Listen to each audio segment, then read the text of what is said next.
यानी निचली सतह पे अगर कोई पीटीआई का वर्कर भी है ना, मुजरिम है दूसरी तरफ, उसको छोड़ देंगे।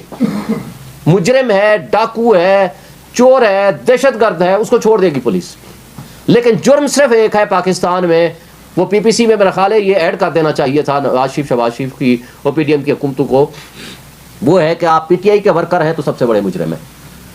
और ये हालात पहुंच चुके हैं कि निचली सतह पे भी पुलिस उनको उठा रही है, उनकी फैमिली को तशद्दुद का निशाना बना रही है, उनके साथ ज्यादतियां कर रही है। लेकिन अवाम ने भी तहैया कर रखा है।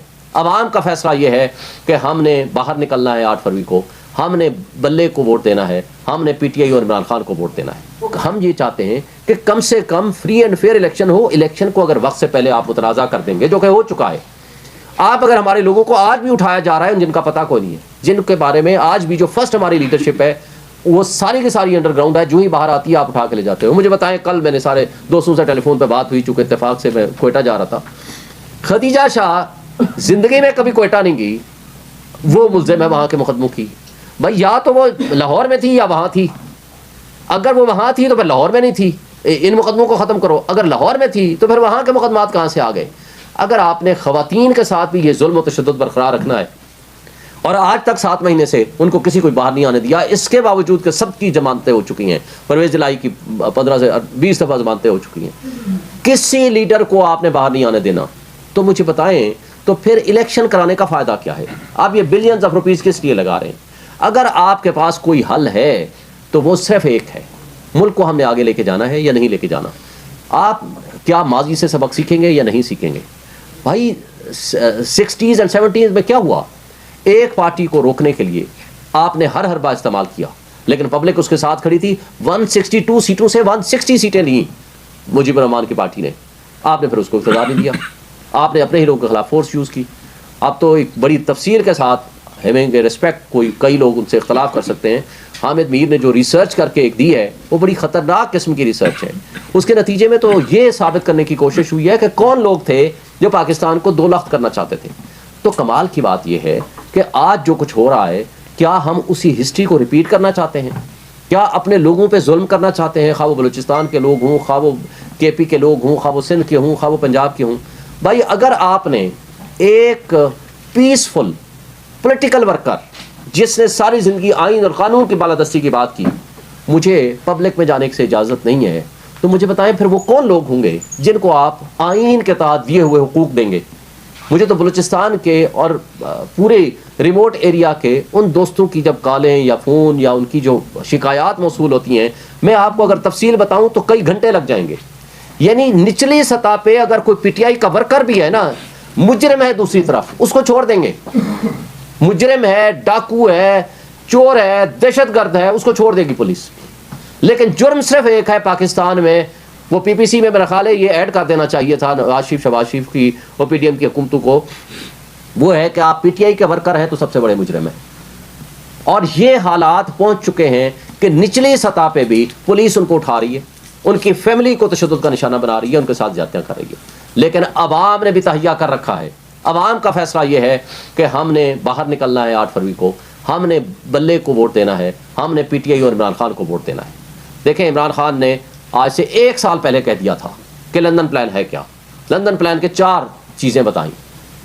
नंबर 1, ये लाएंगे अपने सुपर लाडले को, उसके मुकदमात ख़त्म करेंगे। वो आपने देखा इस अंदाज से ख़त्म हुए हैं, इस अंदाज से। हमारी तो एक पटिशन केस को वापस लेने की 11 महीने के बाद डिसमिस की कि केस भी वापस नहीं ले सकते, और उनके मुकदमात जिस अंदाज से ख़त्म हुए हैं, तो मुझे लगता है कि चीफ जस्टिस आमिर फारूक साहब कल ये फैसला कर देंगे कि आओ जनाब हम दुआए खैर करें कि नवाज शरीफ साहब को अल्लाह जन्नत में भी साथ लेके जाए, शायद ये भी सर्टिफिकेट वो दे दें।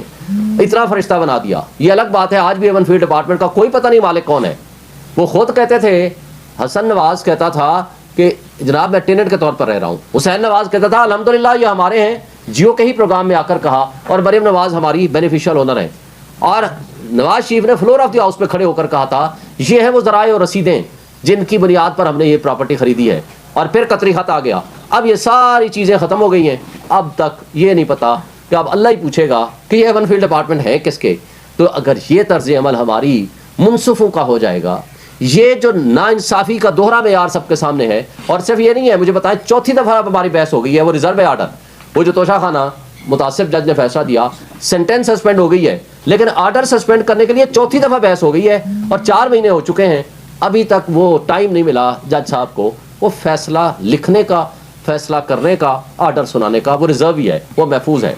तो अगर इस तरह अदालतें इस्तेमाल होनी शुरू हो जाएंगी एस्टेब्लिशमेंट के हाथों से, तो ये लोगों का एक आस और उम्मीद होती है। वो किससे होती है? वो अदलिया से होती है कि कोई भी इंतज़ामिया गलत करेगा, एक्सेस ऑफ पावर करेगा, हम अदालतों के पास जाएंगे। जब ये नहीं होगा, बददिली हो फैलेगी, मायूसी होगी, इंतशार होगा, उसका नुकसान हमारे माशरे को होगा। आज मिस एडवेंचर्स करके अपने मुल्क की तबाही अपने हाथों से आपने किस्मत लिख दी है। सिर्फ एक शख्स की दुश्मनी में, वो है इमरान खान, उसकी दुश्मनी में पूरे मुल्क के 25 करोड़ आवाम को आज माशी तबाही की दलदल में धकेल दिया है। लेकिन खुदा के लिए आइंदा तो आप सोच लें, आइंदा की नस्लों को सोच लें। आज आप ये जो फ्री एंड फेयर इलेक्शन नहीं कराएंगे, मुतनाज़ा इलेक्शन करा देंगे, तो क्या होगा उसका अंजाम? उसका अंजाम ये होगा कि आपके पास कोई इन्वेस्टमेंट नहीं आएगी, कोई ओवरसीज़ आप पे ट्रस्ट नहीं करेगा, कोई इंटरनेशनल इन्वेस्टर आपके पास नहीं आएगा, आपका सियासी अदम इस्तेकाम में मज़ीद इजाफा होगा और फिर उसका अंजाम खुदा न खास्ता हमारे यहाँ जो तबाही हो चुकी है उसमें मज़ीद इजाफा होगा। उसका नुकसान हमारे मुल्क को होगा, हमारी सियासी इकाइयों को होगा।